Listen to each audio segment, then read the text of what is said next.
नमस्कार मेरे प्रिय विद्यार्थियों, कैसे हैं आप। आशा करता हूँ आप अच्छे होंगे और आपकी पढ़ाई भी अच्छी चल रही होगी। मैं अभी जोशी आपके अपने study YouTube channel Vidur classes में आप सभी का स्वागत करता हूँ। तो जैसा कि मैंने आपसे प्रॉमिस करा था, मैं मैथ्स से स्टार्ट करूंगा और मैथ्स को बिल्कुल बेसिक लेवल से स्टार्ट करूंगा। जिन स्टूडेंट को लगता है कि उनका मैथ्स वीक है या मैथ्स से डर लगता है, यदि वो वीडियो हमारी निरंतर वीडियो देखेंगे तो उनका ये डर हमेशा के लिए खत्म हो जाएगा, क्योंकि मैं बिल्कुल आपका बेसिक लेवल से स्टार्ट करूंगा और बेसिक लेवल इतना स्ट्रॉन्ग कर दूंगा कि आपको एक मॉडरेट लेवल पे ले आऊंगा मैं, ताकि आप मैथ्स के से रिलेटेड आप कोई सी भी एग्जाम की तैयारी कर रहे हो, आप उसमें पूर्ण में से पूर्ण अंक लाने के लिए प्रेरित हो जाए। तो आइए अब हम स्टार्ट करते हैं हमारे चैप्टर का। तो हमारे चैप्टर का नाम है नंबर सिस्टम, जिसको हिंदी में संख्या पद्धति बोलते हैं। विद्यार्थी, मैं आपसे कहना चाहूंगा, मैथ्स में पूरा खेल नंबरों का होता है। यदि आपने एक बार नंबरों को समझ लिया, नंबरों की डेफिनेशन समझ ली और नंबरों को आपने अच्छे से प्रैक्टिकली रूप से समझ लिया, तो आपका ये मैथमेटिक्स के आधे कॉन्सेप्ट तो यही क्लियर हो जाएंगे। तो ध्यान दीजिए, आइए हम नंबर सिस्टम का बेसिक लेवल से समझते हैं।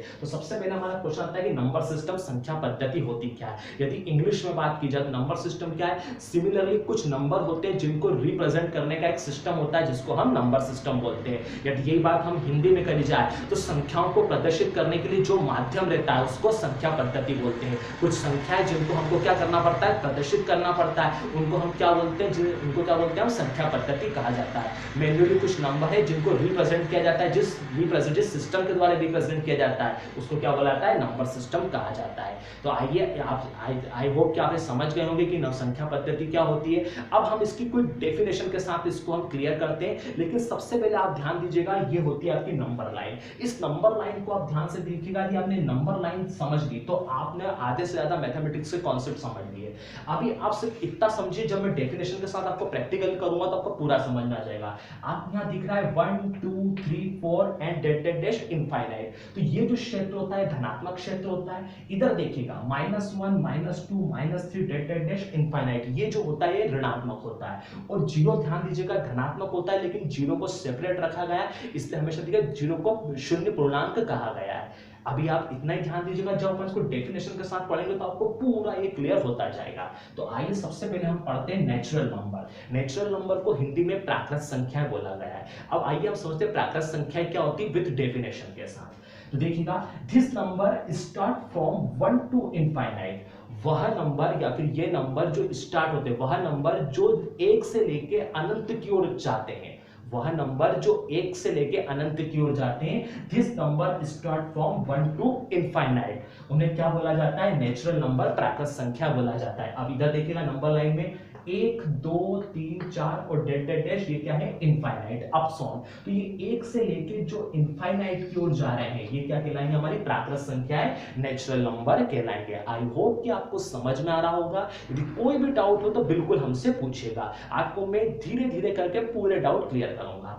अब देखिएगा दूसरा क्या है, यहाँ पे सेक्शन है, यहाँ पे है होल नंबर। अब मेन बात है कि होल नंबर क्या होते हैं। होल नंबर को हिंदी में यहाँ पे पूर्ण संख्याएं बोला गया है। अब देखिएगा, पूर्ण संख्याओं की बात की जाए तो यहाँ पे डेफिनेशन में क्या बोला गया है, this number start from 0 to infinite. मतलब वह नंबर जो 0 से लेके अनंत की ओर जा रहे हैं, वो क्या कहलाते हैं, हमारे यहाँ पे होल नंबर कहलाते हैं, पूर्ण संख्या कहलाते हैं। अब आइए हम यहाँ पे समझते, देखिएगा यहाँ पे अभी तक हमने क्या करा था, प्राकृत संख्याओं में नेचुरल नंबर में क्या करा था, 1 2 3 4 डैश अपसॉन इनफाइनाइट। अब हमको इसमें 8 क्या करना होगी, 0।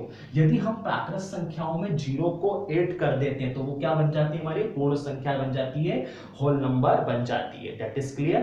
तो आप हमको होल नंबर की अच्छे से डेफिनेशन आ गई होगी। This number start from 0 to infinite, मतलब कि वह नंबर जो 0 से लेके अनंत की ओर जाते हैं वो क्या कहलाते हैं, हमारे होल नंबर कहलाते हैं। मतलब हमको ये जो आपको नेचुरल नंबर दे रखा है 1 2 3 4 और इनफाइनाइट, इसमें हमको क्या ऐड करना है, सिर्फ 0 ऐड करना, हमारा क्या बन जाएगा, यहाँ पे ये होल नंबर बन जाएगा। क्लियर है, यहाँ पे हमारी ये पूर्ण संख्याएं बन जाएगी। तो आई होप कि आपको प्राकृत संख्याएं, पूर्ण संख्याएं, नेचुरल नंबर, होल नंबर अच्छे से समझ में आ रहा होगा। सिर्फ आपको एक ही कंसेप्ट क्लियर करना है, नेचुरल नंबर क्या होते हैं, जो 1 से लेके अनंत की ओर जाते हैं। यदि हम इसमें 0 को 8 और कर देते हैं तो ये क्या बन जाता है, हमारा होल नंबर बन जाता है, पूर्ण संख्या बन जाता है।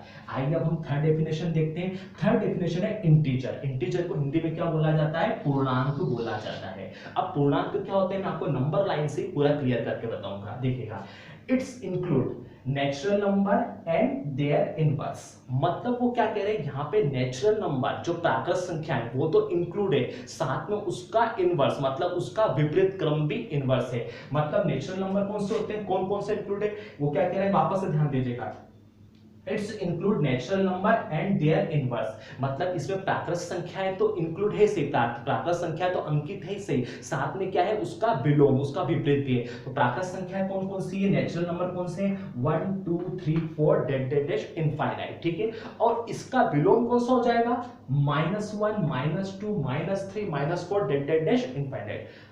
देखिए सबसे पहले प्राकृत संख्या कौन सी हो जाएगी, 1 2 3 4 अनंत, और इसका विलोम कौन सा हो जाएगा, -1 2 3 4 इनफाइनाइट। तो ये क्या हो जाएगा, नेचुरल नंबर क्या है 1 2 3 4 डेड डेड डैश इनफाइनाइट, और इसी का इनवर्स क्या हो जाएगा -1 -2 -3 -4 इनफाइनाइट। तो ये दोनों जब हम मिल जाते हैं, इसको मिला लिया हमने, नेचुरल नंबर को यहाँ पे ऐड कर लिया 1 2 3 4 ठीक इनफाइनाइट, प्लस हमने क्या कर दिया इसका इनवर्स को ऐड कर दिया -1 -2 -3 डेड इनवर्स। तो हमारा क्या बन गया, इंटीजर्स पूर्णांक बन गया। तो आई होप कि आपको इसकी डेफिनेशन अच्छे से समझ में आ गई हो। तो आपको यदि आपको ये अच्छे से समझ में आ रहा हो तो आप प्लीज इसको अच्छे से फॉलो कीजिएगा। अब देखिएगा थर्ड नंबर पे बात आती है, इसको मैं आपको पूरा प्रैक्टिकल से समझा देता हूं। अब ध्यान दीजिएगा, वापस से ध्यान दीजिएगा। यदि हम बात करते हैं इसकी डेफिनेशन के according, it's included natural number and their inverse. मतलब प्राकृत संख्याएं प्लस उसका विलोम। तो यहाँ पे प्राकृत संख्या नेचुरल नंबर कौन से होते हैं, 1 2 3 डेड डेड डैश इनफाइनाइट, मतलब कि 1 2 3 से अनंत की ओर, और विलोम मतलब उसका विपरीत कौन सा हो जाएगा, -1 -2 -3, ठीक है। डेड डेड डैश कहां जा रहा है, ये इनफाइनाइट की ओर जा रहा है। इन दोनों को हमने जोड़ दिया तो ये हमारा क्या बन जाएगा, पूर्णांक बन जाएगा, ये जिसको क्या बोलते हैं, इंटीजर्स बोलते हैं यहाँ पे। That is clear. अब आप बोलेंगे सर ये जीरो क्या है, तो मैं आपको जीरो के बारे में कॉन्सेप्ट क्लियर करवा देता हूँ। जीरो हमेशा धनात्मक होता है, लेकिन जीरो को हमेशा सेपरेट रखा गया है, जिसको जीरो इंटीजर बोला गया है, जिसे शून्य पूर्णांक बोला गया है। अब यहाँ पे आपके दो कॉन्सेप्ट्स और क्लियर होते हैं, ध्यान दीजिएगा। ये 1 2 3 1 2 3 डेड डेड जो इनफाइनाइट दिख रहा है, इसको हम पॉजिटिव इंटीजर बोलते हैं। क्या बोलते हैं, पॉजिटिव इंटीजर, मतलब कि धनात्मक पूर्णांक बोलते हैं। और यदि बात की जाए यहाँ पे, यदि ये जो दिख रहा है आपको -1 -2 -3, इसको हम नेगेटिव इंटीजर्स बोलते हैं, मतलब कि ऋणात्मक पूर्णांक बोला जाता है। अगेंस्ट वापस से देखिएगा यहाँ पे 1 2 3 डेड डेड डैश इनफाइनाइट, 1 2 3 से अनंत जो दिखता है, इसको पॉजिटिव इंटीजर धनात्मक पूर्णांक बोला जाता है। और आपको दिख रहा है यहाँ पे -1 -2 -3 डेड डेड डैश इनफाइनाइट, इसको हम क्या बोलते हैं, नेगेटिव इंटीजर ऋणात्मक पूर्णांक बोलते हैं। और शून्य हमेशा धनात्मक होता है, परंतु इसको अलग रखा गया है, जिस कारण से इसको जीरो इंटीजर शून्य पूर्णांक बोला गया है। तो आई होप कि आपको ये कॉन्सेप्ट्स बहुत अच्छे से समझ में आ जाएंगे। आप इसको नोट करते जाइए। यदि आपने एक बार समझ लिया तो आपका मैथमेटिक्स में सारे डाउट क्लियर हो जाएंगे। यदि आपके फिर भी कोई डाउट है तो आप कमेंट्स करके हमसे पूछ सकते हैं।